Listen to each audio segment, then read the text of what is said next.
Graça e paz, amados do Senhor, abençoados, riqueza do Todo-Poderoso Deus, você é joia preciosíssima. Mais um Café com Deus, com o pastor Maurício Loureiro. Café de hoje, meu amado, está lá em Lucas, capítulo de número 21, versículo de número 34. Ok? Muito obrigado você que tem compartilhado nossos vídeos, né? Nos ajuda bastante. Também começou a assistir, daquele joinha, aquele gostei, né? Para nós, aquela curtida. Também faça comentários no nosso canal aí, ok? Pedido de oração, sabe que nós temos o compromisso de estar orando por você. E divulga para a gente aí, Instituto Eclésia em Foco. É um instituto onde nós damos aí assessoria às igrejas, em todas as suas dificuldades, né? A dificuldade que a igreja estiver passando, nós temos especialista para poder estar ajudando, orientando, seja na parte administrativa, seja na parte financeira, estatutária, né?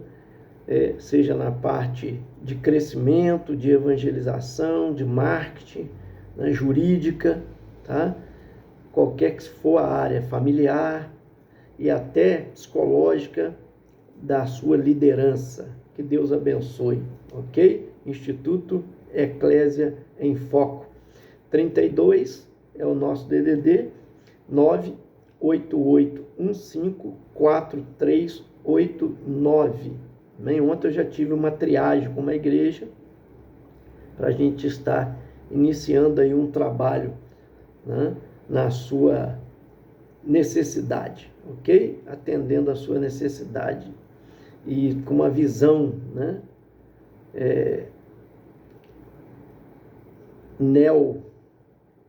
que é no caso, né, nova, aonde estaremos aí atuando com dinamismo para o louvor e glória do nome do Senhor. Amém? Então vamos lá. O que é o Café com Deus, pastor? É uma porção da palavra de Deus explicada, oração por você e sua família. Lá no capítulo 21, Evangelho de Jesus, escrito por São Lucas, né? O doutor, o médico Lucas, no versículo 34 está escrito assim: Jesus dizendo, acautelai-vos por vós mesmos, para que nunca vos suceda que os vossos corações fiquem sobrecarregados com as consequências da orgia, da embriaguez e das preocupações deste mundo, e para que aquele dia não venha sobre vós repentinamente como um laço. Jesus está divertindo aí os seus discípulos, não é verdade? E é uma grande realidade, né? Tem gente, irmãos, que realmente, às vezes você vê caminhando na igreja e que dá mau testemunho, vive uma vida errada, né? Não se preocupa em melhorar, em corrigir. E com isso acaba dando um mau testemunho, né? Que até a gente brinca aqui, fala testemunho, né? Não existe essa palavra, mas a gente, né, adapta ela. É uma grande realidade. Porque cria escândalo, né? Barreiras, torna pedra de tropeço para as pessoas.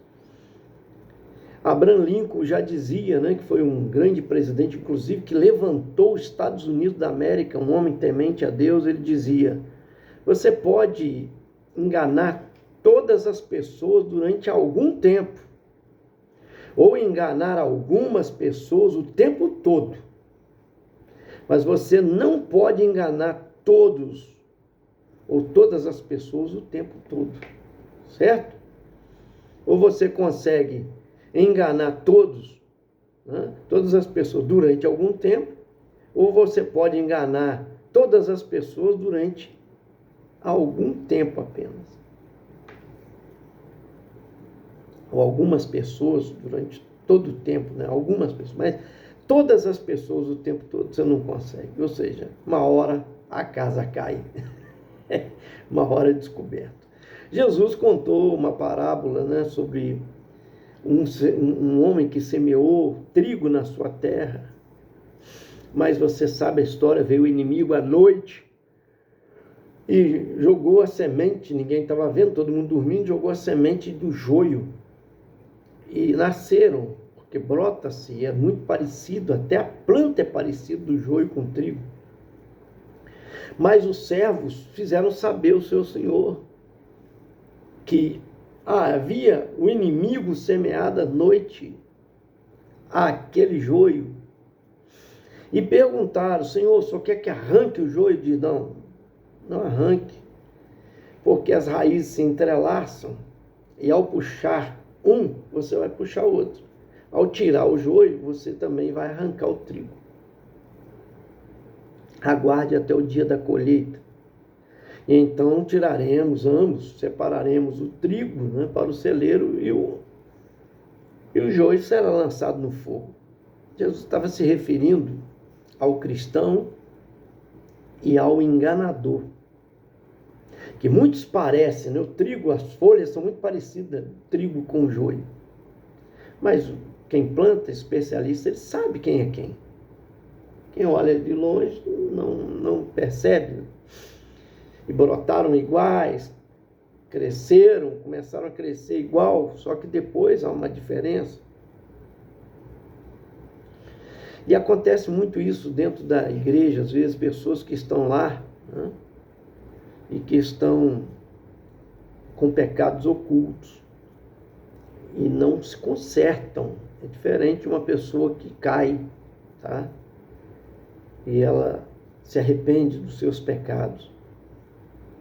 Tem gente que às vezes, né, tá lá coberto de inveja, um sentimento de inveja e não se conserta. Tem gente que está com sentimento de partidarismo, criando partido, não conserta. Tem gente que está com espírito de difamação, de fofoca, não conserta.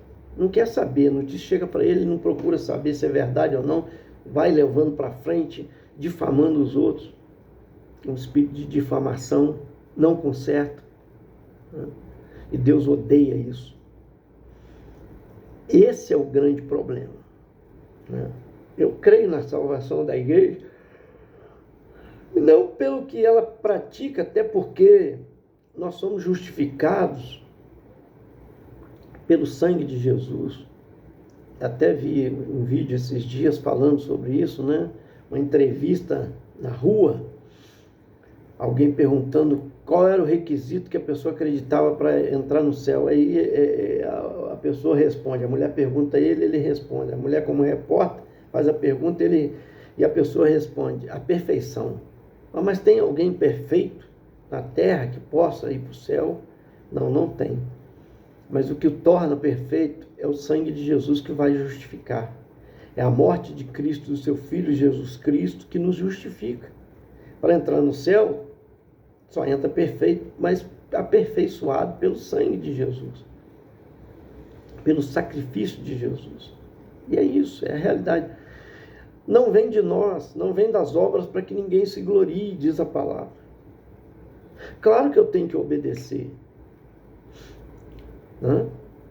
São requisitos. A salvação é dada gratuitamente, você não precisa fazer nada para somar a sua salvação, ela foi paga, mas você precisa preservar o seu passaporte. Você recebe o passaporte, ainda não chegou o dia de embarcar.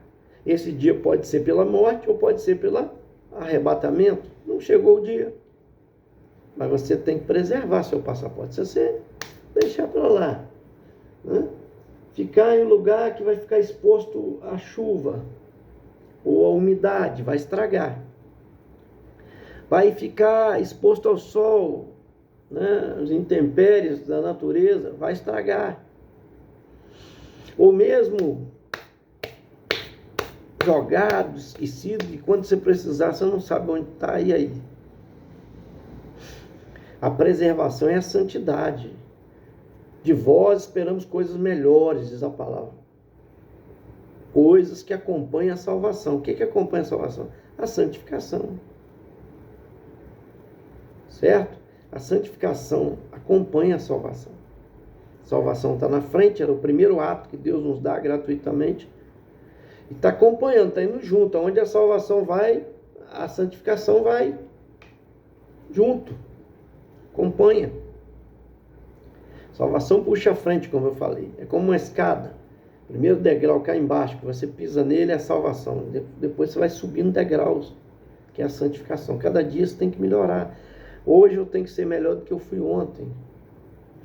E amanhã o meu alvo é ser melhor ainda do que eu estou sendo hoje. A gente tem que melhorar, porque a gente segue para o alvo da soberana vocação. Paulo disse isso. O que é a soberana vocação? Soberano quer dizer o máximo. Vocação é chamado. É que se parecer com Cristo Jesus. Ele diz o alvo dele era Cristo Jesus. A gente tem que se parecer com ele. Então a gente vai deixando as mazelas, vai deixando o mal, vai deixando os erros, né, o pecado, certo?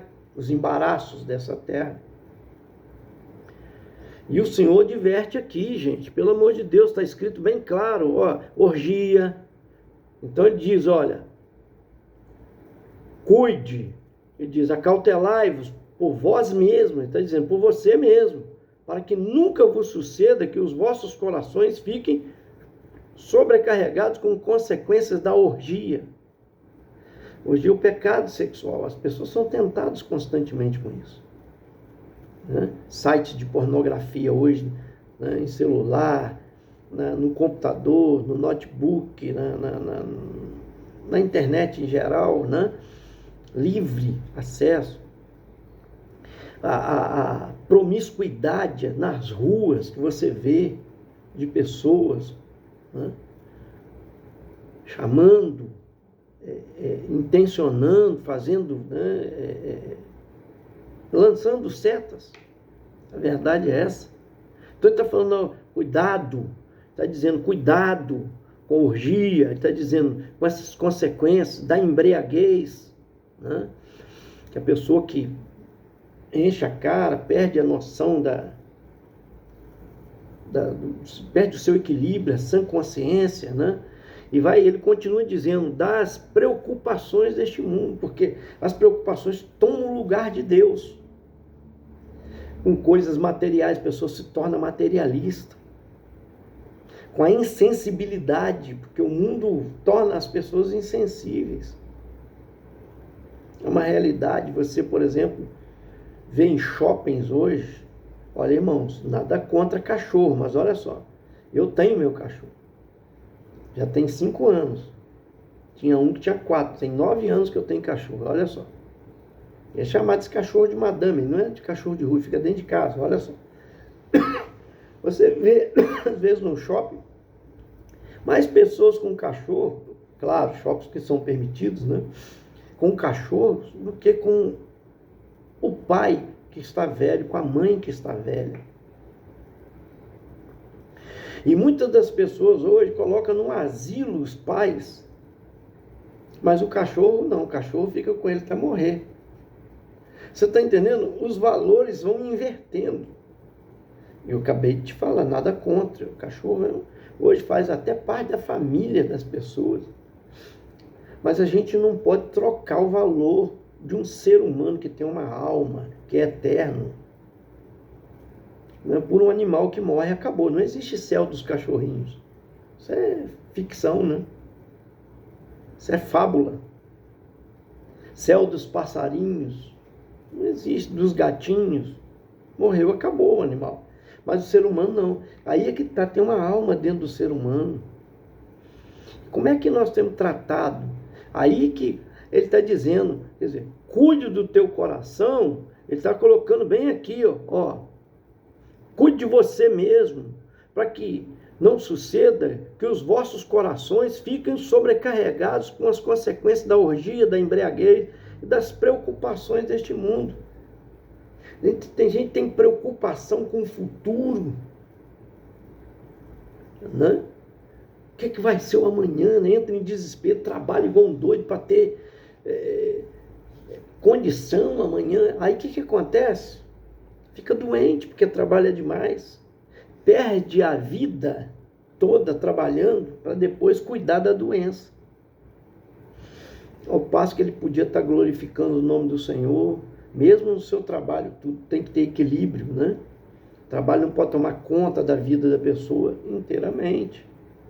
Tem gente que por causa do trabalho esquece da família, a família fica para depois. Não, porque é sustento para minha família. Ele justifica isso, mas o tempo, tá? A disciplina, o ensino que os pais dão e devem dar nas etapas de crescimento dos filhos, não tem nada que substitui. O tempo passa e o tempo não volta mais. Entende? Há muitas coisas que às vezes a gente está envolvido e que a gente acaba se tornando, a pessoa acaba se tornando joio ao invés de trigo. Trigo é para servir ao Senhor, ela é alimento para Deus. Como você tem tratado aí, eu te pergunto, essas questões? Deus tem cristãos que são trigos, né? Trigos cristãos, e não joios cristãos. Joio, Satanás é que tem, que é o inimigo, que semeou a semente lá, para confundir. E muitas vezes estão dentro da igreja pessoas assim, que precisam repensar, reavaliar como é que você tem vivido. Faz parte, sua família também é seu ministério. Eu sempre costumo dizer, o primeiro ministério da gente é a família da gente. A Bíblia está cheia de ensinos e advertências para lideranças falando da sua família. Exemplo de família que a gente deve ser. Porque são as primeiras ovelhas que Deus nos confia. E Jesus? O que você tem feito dele? Não, estou servindo a Cristo para Cristo me servir. Eu entreguei minha vida a Jesus para Deus me abençoar, me dar bênção. Você só pensa em você, o egoísmo tomando conta, e muitas vezes você não pensa em compartilhar, em abençoar. Você foi chamado para ser abençoador, não só receber bênção. As bênçãos que você recebe é para você partilhar, abençoar outros. Aí fica aquela pergunta, né? O que farei de Jesus chamado Cristo? O que você tem feito de Jesus, o Filho de Deus? Recebe aí. Quero orar por você. Pai Todo-Poderoso, obrigado pelas vidas que nos acompanham, que estão ouvindo e assistindo o Café com Deus nesse momento. Que a graça envolva seus corações, a misericórdia do Senhor, que é a causa de não sermos consumidos, ela se renova a cada manhã, elas sejam estendidas a nós para uma reflexão maior, para uma mudança, atitude. Atitudes determinam a altitude que vamos alcançar. Então que tenhamos atitudes de melhorar, de ser melhor hoje do que fomos ontem. De melhorar, Pai, em cada palavra que o Senhor tem falado conosco, nos ensinado. Devemos abrir as mudanças. Às vezes a gente quer mudar os outros e nunca consegue. E o Senhor nem vai permitir isso. Mas quando nós nos deixarmos mudar pelo Senhor, o Senhor vai mudar tudo ao nosso redor. Eu tenho sido testemunha disso. Obrigado, em nome de Jesus. Em nome de Jesus, que essa vida abra o coração e receba essa palavra, esse café com Deus, para edificação, crescimento e louvor da tua glória. Teu nome seja glorificado nesta vida, em nome de Jesus. Amém. Esse foi mais um Café com Deus. Ô glória, te aguardo até o próximo. Senta o dedo e compartilha.